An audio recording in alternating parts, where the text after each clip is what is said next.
And we're looking at the lymphatic system, which is a portion. It's really associated with the cardiovascular, and it uses our blood cells.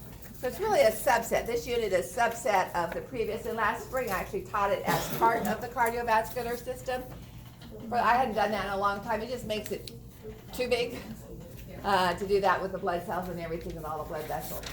But you can see that when we look at the lymphatic system, it looks like a vascular system, okay? This is even lower pressure than our cardiovascular system. So I talked about this just a little bit when we were talking about our proteins, our albumin, and our osmotic controlled proteins. So let's review that again, why we have the lymphatic system.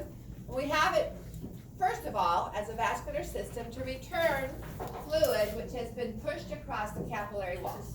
We talked about hydrostatic pressure and the opposing osmotic pressure due to the proteins in the blood. But we don't get all of it pulled back. And we need to get that fluid back into the cardiovascular system or we get edema.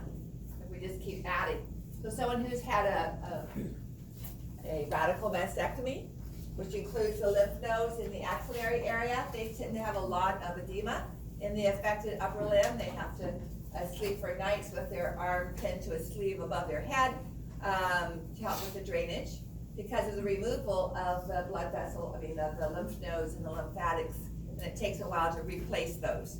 The lymph nodes don't get replaced, but the lymphatics do to help with that drainage. And so there's another condition where the lymph nodes can be blocked with worms, and that results in the blockage of fluid returning to the heart. And I don't know if it was this group or my Tuesday, Thursday group, but it causes a condition known as elephantiasis, where the lower limbs can be this big around, or the scrotal sac can reach the ground from the person, the guy in a sitting position, because there's so much fluid that's not returning to the heart, okay? So we look at our vascular system to explain that now that we've talked about blood proteins. So we have arteries in our arterial system giving rise to the arterial end of the capillary. Remember, the farther we go away from the heart, the lower the blood pressure is. So then we pick up the venous end of our capillary bed.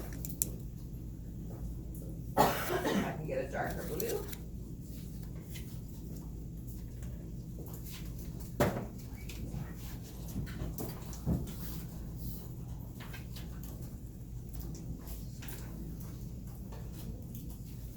And then we have the veins returning the blood to the heart. So because we're closer to the heart at the capillary, the arterial end of the capillary bed, hydrostatic pressure or blood pressure is going to be higher on this end than it is on this end. Okay, we're just farther away from the heart. Plus, we've moved some fluid across our capillary wall. This is how we get edema. Okay, so loss of fluid across the thin, simple squamous epithelium of the capillary bed. So left-sided congestive heart failure, we get pulmonary edema across the capillary beds in the lungs, and then right-sided congestive heart failure, we end up with systemic edema because of the backup of pressure, okay? But we're always losing fluid, all right? It's just how much is lost and how much is returned. To oppose that, we talked about large proteins made by the liver. Anybody remember what specific protein affects osmotic pressure? When we talked about the plasma? Albumin, yes. So this is albumin. Ion, not Ian, that's the egg albumin, okay? And it doesn't change in number as far as we don't lose or gain any as we move from the arterial end to the venous end. But with the loss of fluid, the albumin does become higher in concentration, okay? So the numbers, the raw numbers stay the same, but with some loss of fluid, concentration becomes a little higher. So we have low osmotic pressure, lower on the arterial side than we have on the venous side, and we have higher osmotic pressure on the venous side because of that higher concentration of albumin. So we've lost fluid and we're farther away from the heart. That's why hydrostatic pressure is lower. So fluid loss across the capillary wall. and a greater distance from the heart. Explains the lower hydrostatic pressure. And a higher concentration of albumin due to fluid loss explains the higher osmotic pressure.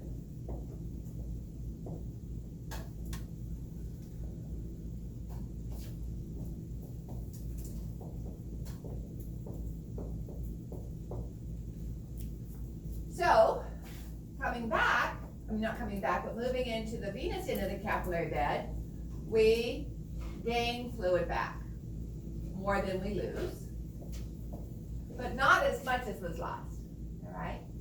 So we still end up losing more than we end up gaining because of the change here in the relationship between hydrostatic pressure and osmotic pressure, but there's still a residual loss of fluid, okay? So there's still a net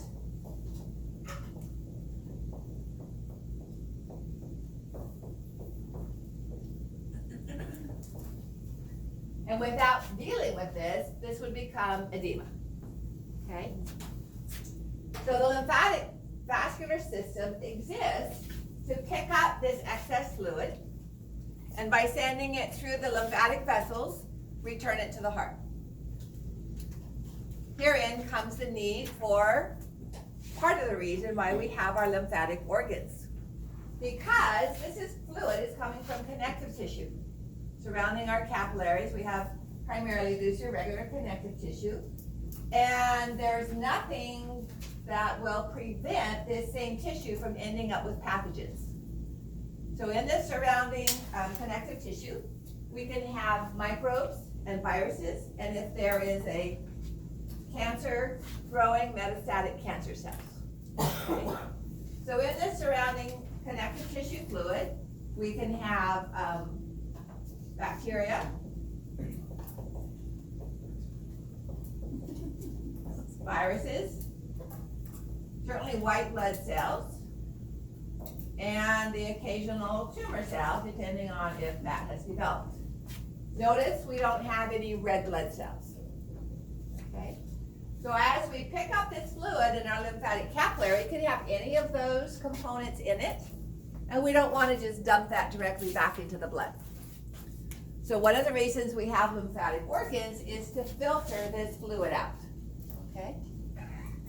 Now we also have lymphatic organs to filter blood, and we have lymphatic organs like our tonsils to filter areas of high density where we might have pathogens moving across the epithelium lining the pharynx, okay? But our lymph nodes exist for the filtration of that fluid, one of our lymphatic organs we'll talk about tonight. So when we talk about lymphatic vessels, I skipped the slide on the embryology of the lymphatic system. So as we talk about our lymphatic vessels, here's the arterial, all right, with capillaries. This would be the red side of our capillary bed and the venous side of our capillary bed, and then it flows into postcapillary venules. So this is a continuous, a closed system. Blood is not contained within one of these vessels. Lymphatic capillaries start out as a closed, open system rather, where they start out with blind ending components, but the cells are wide apart. So let me draw a diagram of that. So we have simple squamous epithelia forming the walls of our lymphatic capillaries, and they are not continuous. They are not going from one between arteries and veins. So picking up our lymphatic fluid starts with lymphatic capillaries. As fluid pressure builds up, as we have leakage of water into the connective tissue, and fluid pressure builds up, it actually creates a greater opening between these cells. And so with an increase in fluid building up, there's more room here for fluid and cells to move into these lymphatic capillaries. So we find lymphatic capillaries in the same region where we find blood capillaries, but the entrance of the fluid starts here. It's not a connection between any space, right? So our lymphatic vessels start with lymphatic capillaries. And And these are under an even lower pressure than our blood capillaries are. And so this is going to pick up all of this material.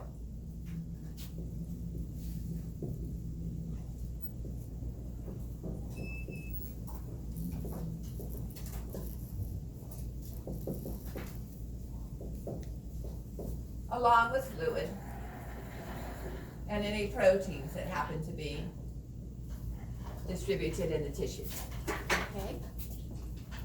Because those spaces are large enough to take whole cells, much less proteins. So fluid flows from a high pressure to a low pressure. So the pressure is lower in the lymphatic than it is here, but it's lower here than it is here, but it's still lower than it is in the heart. Yes? So are they very specific proteins or any proteins? Just any proteins that happen to be in the tissue fluids. So our glycosaminoglycans and all that kind of stuff. All right, so there is a unique lymphatic capillary that we find in the small intestine. We'll look at this again when we get to the digestive system, just like we'll look at the portal system and blood vessels again.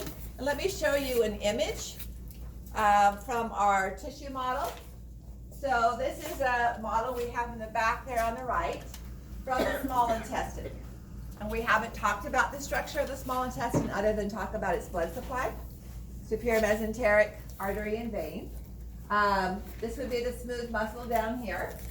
And our connective tissue, that happens to be a collection, a sphere of lymphocytes. But these are finger-like structures that function to increase the surface area. They're covered with simple columnar cells, and they have blood capillaries in there. So this fit into the portal system that we talked about in our last unit. So we have the superior mesenteric artery carrying blood to the small intestine. The red vessels here would be smaller arteries and arterioles from the superior mesenteric artery, forming a capillary bed inside the intestinal villi. When we get to the digestive system, this is where we pick up amino acids and simple sugars. And those amino acids and simple sugars enter the venous system, into the superior mesenteric vein, which then flows next into the hepatic portal vein on its way to the liver. Notice I left out lipids. Lipids are oils. They're not going to dissolve in the fluid of the blood. So what do we have to coat them with? Proteins. And when they're coated with proteins, they're too large to pass into the capillaries. So guess where they go? Into the lymphatics. All right? And so each of these villi, in addition to the capillaries of the blood, has one of these single blind-ending lymphatic capillaries. And it's known as a lacteal, specific to the small intestine. Okay? So a lacteal is a lymphatic capillary specifically found in the small intestine, where it picks up the protein-coated lipids that are too large to get into the veins and capillaries and go to the veins. So as we'll see, as we follow the lymphatics today, it gets taken back to the heart. And what was the artery that carries oxygen into the liver along with the portal vein carrying nutrients? Hepatic artery. So the hepatic artery is going to be rich in oxygen and lipids, while the portal vein is rich in amino acids and in sugars. Okay? Again, we'll review that all when we get to the digestive system, but I just wanted to kind of relate that to what we've already covered. All right, so looking at, we start with our lymphatic capillaries, and lymphatic capillaries join together to form, we just call them lymphatics. They look very similar to venules, all right, which are the large, thin wall. They don't have any smooth muscle, but they're bigger than arterioles and bigger than capillaries. You might have 10 to 20 red blood cells in them. So histologically, you can't tell the difference between a venule and a lymphatic. Unless, if there are red blood cells in it, remember I said there's no red blood cells in our lymphatics. So if the vessel has, if the vessel has lymphatics in it, if the vessel has red blood cells in it, then we definitely know it's not a lymphatic. it's a venule. If it doesn't have any red blood cells in it, then it's an either or, kind of like our antibodies against the D antigen. So if it has no red blood cells in it, it could be either a venule or lymphatic. I have no way of knowing because they have valves too. Okay. And as you can see, they're going to be traveling, carrying this fluid under lower pressure back towards the heart, just like our veins are. And we typically find them together. So the lymphatic vessels get bigger and bigger and bigger. They're going to pass, we're going to see them associated with lymph nodes. We're going to look at lymphatic organs. So it took 20 years for somebody to come up with, well, 20 years it might be here, for someone to come up with a model of a lymph node. So in the lymph node, we have all of these different lymphatics carrying this fluid and these cells to the lymph node. You may have seen had your own if you had a sore throat, had swollen lymph nodes in along your jawline or in your armpit. Okay, they're about the size of your thumbnail, maybe like a small white bean, unless they get bigger. And so these are multiple afferent lymphatics carrying lymphatic fluid into the lymph node. It percolates through, as we'll talk about later, exposing the fluid to macrophages and B cells and T cells. And then it leads through one or two efferent lymphatics. It does this multiple times, all right, as we filter out the fluid. So an efferent lymphatic, when it comes to another lymph node, is going to be the afferent lymphatic. So we only label those efferent and afferent when we're actually looking at the lymph node. So then the various lymphatics join together and form large trunks, all right? And then the large trunks flow into two ducts. So if we go back to this first image that you have in your lecture notes, these would be the lymphatics, and then we have larger trunks in this area, and then we have two ducts. You don't have to identify the trunks, okay, or specific lymphatics, but I want you to know the two ducts. And we have in the back, below the corkboard or the whatever that's covering is, two lymphatic models. For some reason, everything is kind of a reddish orange, but the lymphatics are shown there along with lymph nodes and the two trunks. The two ducts. So here, just to kind of summarize, overlapping the lymphatic system, we pick up the extra fluid in these flying starting lymphatics, and then they follow the venous system back, percolating through these lymph nodes. So afferent lymphatics, and then efferent, which become afferent, which then leave as efferent. And finally, we put them into, after that fluid has been filtered multiple times, it's clean enough to be added back to the cardiovascular system where most of it came from.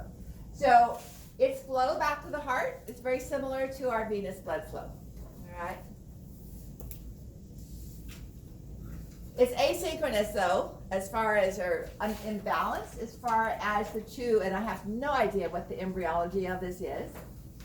So in the abdominal cavity, the various lymphatics from the lower limbs and from the digestive organs empty into, may I erase the board? And I'll draw this in a larger view for you. Anybody need photos of that before I erase it?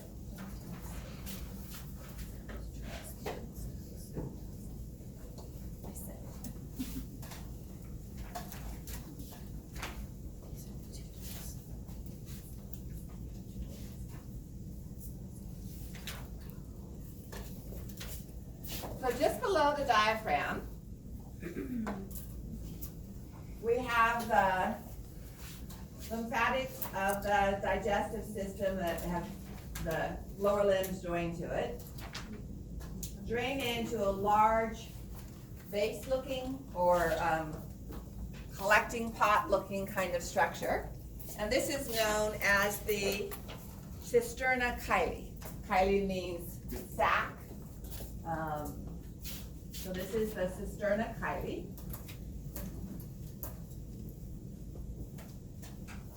Or bladder. And then this travels up on the anterior surface of the thoracic vertebra, slightly left of our azygous vein here. fact, I started to write that as a quiz question. They said that's from the previous unit. I really can't include that in this one. But we have the azygos and the hemiazygos. It's between those two. Very thin walled because the fluid's under even lower pressure than it is in the venous system. Okay, and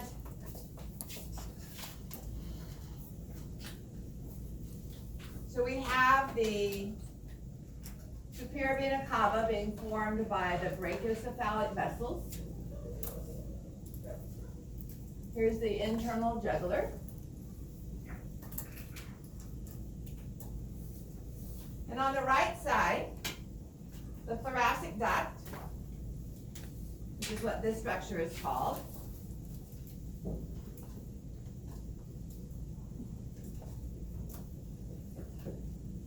Passes behind the brachiocephalic vein and empties into the subclavian just slightly before it becomes the brachiocephalic vein. Okay? So right here. It's kind of on the back side of the internal jugular vein. So this would be subclavian. I know I don't have to label that for you anymore, but this would be consistent in case you dumped all that information from your brain.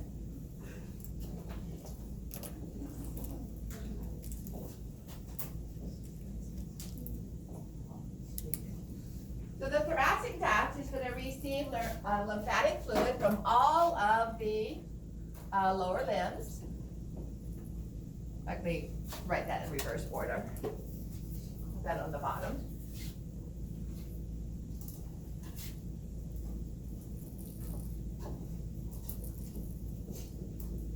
Organs and wall of the pelvis, abdomen, left side of the chest. So the same area drained by the hemiazygos as far as venous fluid is concerned. Left upper extremity.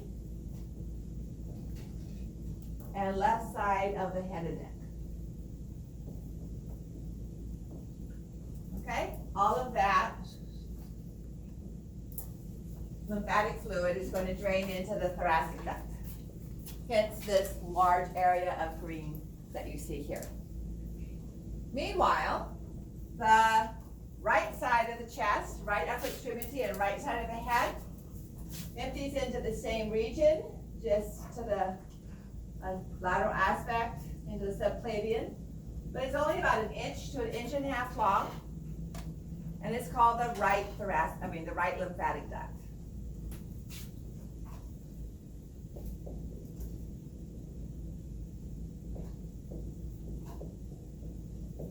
And it's going to receive from the right side of the head and neck,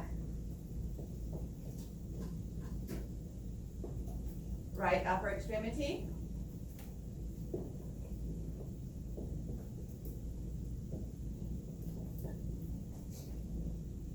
and the right chest,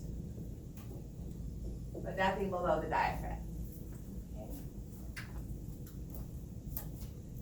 Okay. When I was teaching at the med school, the exams was a quarter system, so I only had time for 3 or 4 exams in 9 weeks. They were multiple choice, except at the end of every exam, we would come up with a couple of essay questions that they had to choose from. And the standard rule for the essay question was it had to be full sentences. Okay, they couldn't do bullet points and tables and stuff like that. So I still remember grading an exam for a medical student. It was actually his second time through. Once you make it to med school, they do everything they can to keep you there. Help you repeat it and all that kind of stuff. A little bit different from dental school and graduate school.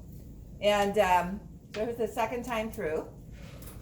And he started off his answer to describe and identify the structure, location, and function of components that we find within the thoracic cavity.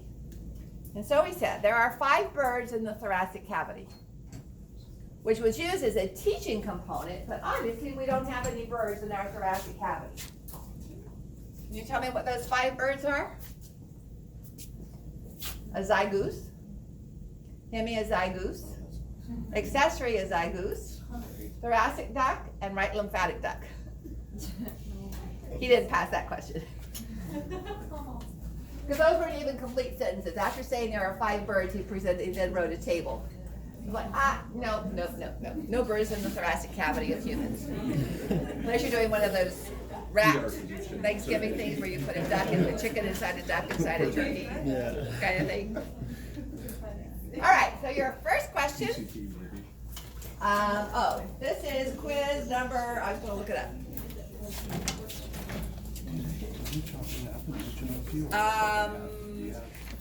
15, I believe. Yeah, I got you.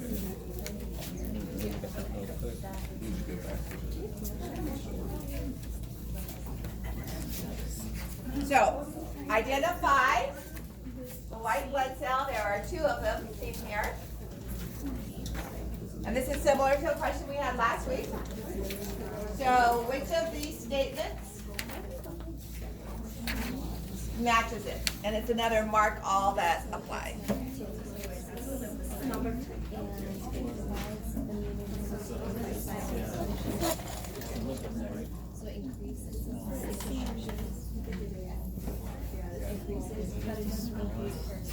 And it's appropriate to today's discussion.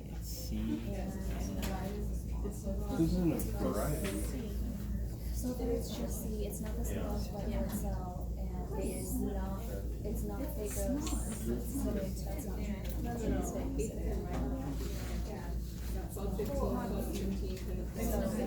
Two correct answers, if that helps. And is it released easily?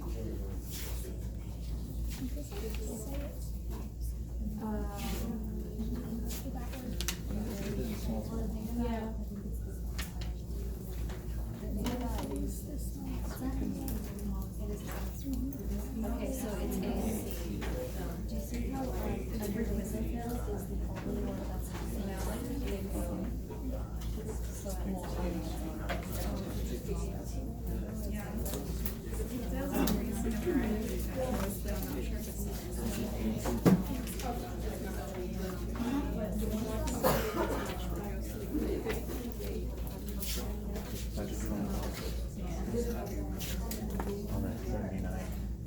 overall. But I think I got some full extra credit point from the previous video live video. Right. Hopefully that was my Okay, does anybody want more time on this first question? Is that a yes? Are you okay? Didn't know if you were nodding at me or somebody else.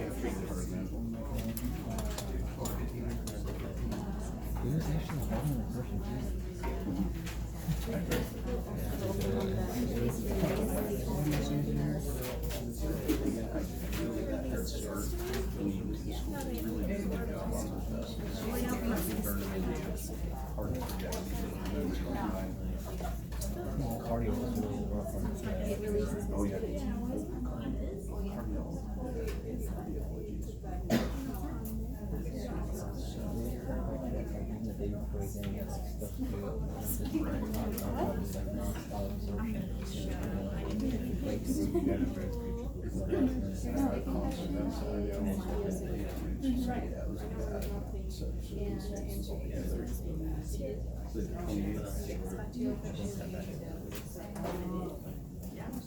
That's how you know you're back at work.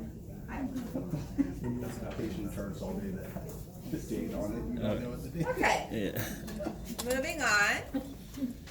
Question number 2. A sample of blood contains A antibodies and B antibodies. Which of the following would be the blood type that you had found those antibodies in? They would be limited. It only contains those antibodies.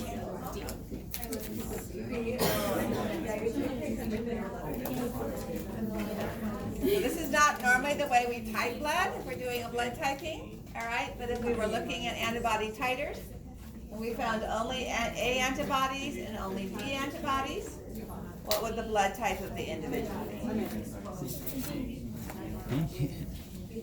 thought it was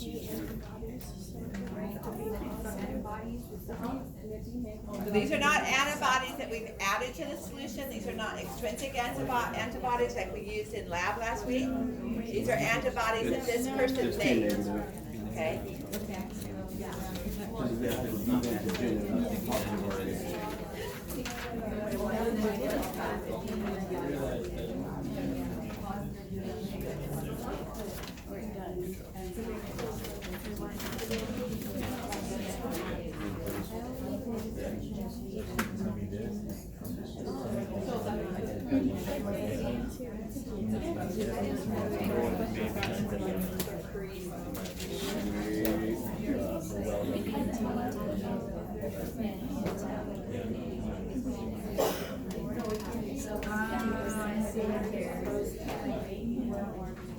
Alrighty?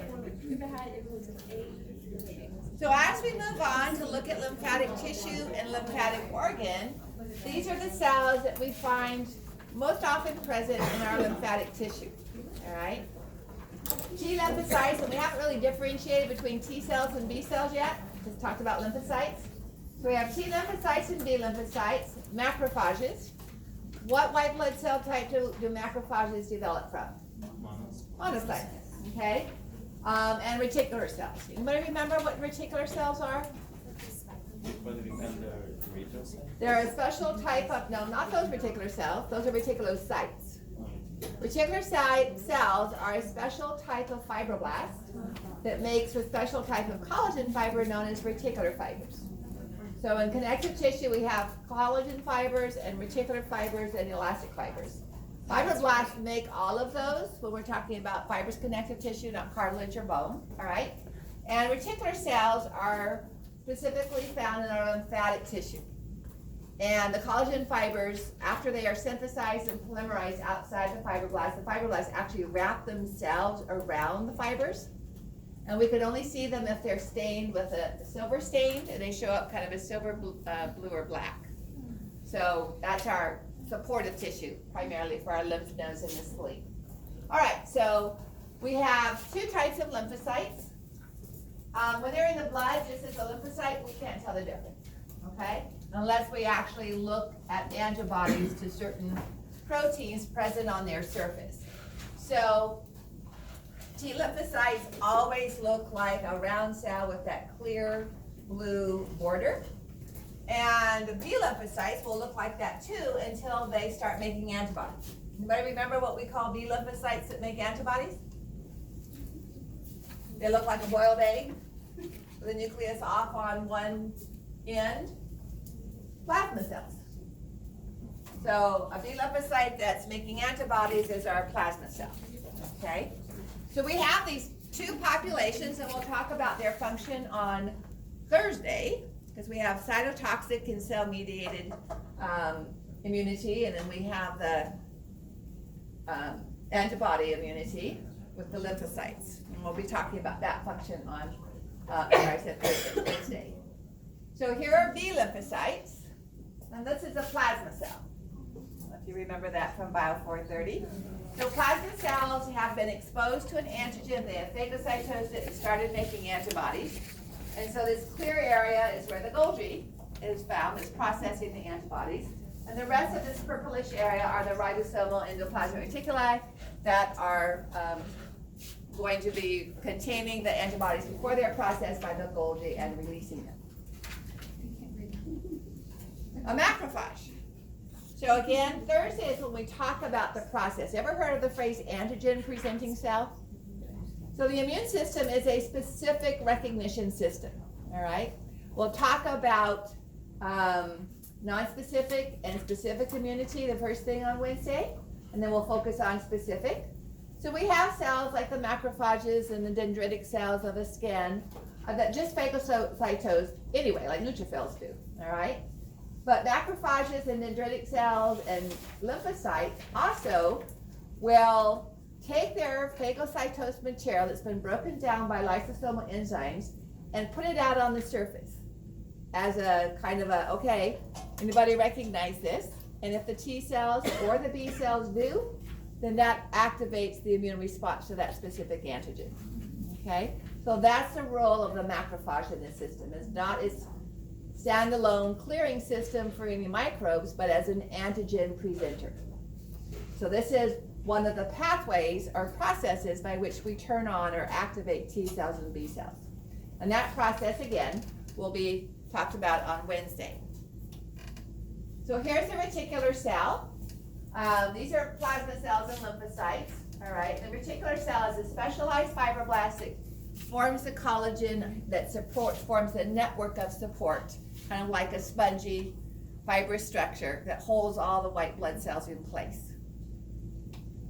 Can I ask a stupid question? Sure. So macrophages picture, what is the dark versus light? So this is the nucleus here. All of this material are the lysosomes. Okay. Remember, macrophages have lots of lysosomes which contain the protease enzymes that break down proteins. Okay, so as an antigen presenter, they're going to internalize the foreign protein, break it down into small fragments so that those can then be presented on the surface. So the lysosomes are involved in breaking that down into small fragments.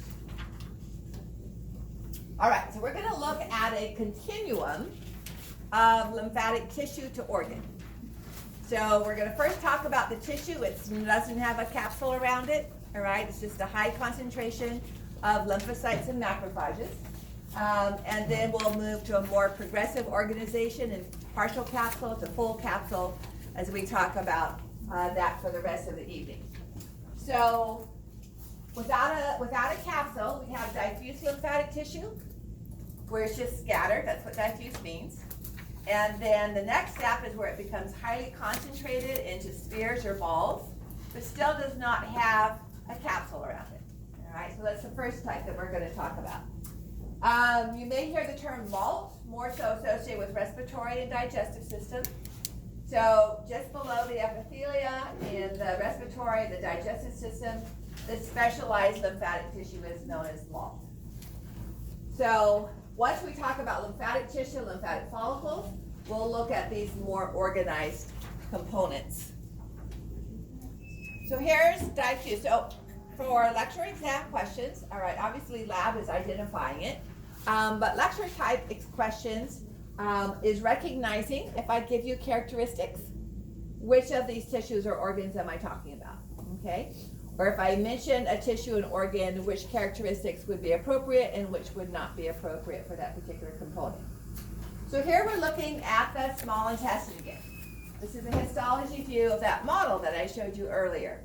So this would be a lacteal in here. The wide vessels would be lacteals. You can see a little bit of it here. All these little purple dots shown in higher mag here are lymphocytes. So this is a diffuse lymphatic tissue. Not organized, just scattering, highly concentrated, but not organized in any shape. All right. So you can see there's more lymphatic cells up here than there is down here. Okay. So that is just below an epithelial barrier, mechanical barrier, to the external environment of the body. Because we only have a single layer of epithelial tissue here. The epithelium lining the gut is simple columnar. All right. We don't see this just under the skin because we have that quantified stratified squamous. It's much more of a physical barrier. So we don't need to have as many lymphocytes in that area. So without organization, just a high concentration, but described as scattered, is diffuse lymphatic tissue. Okay.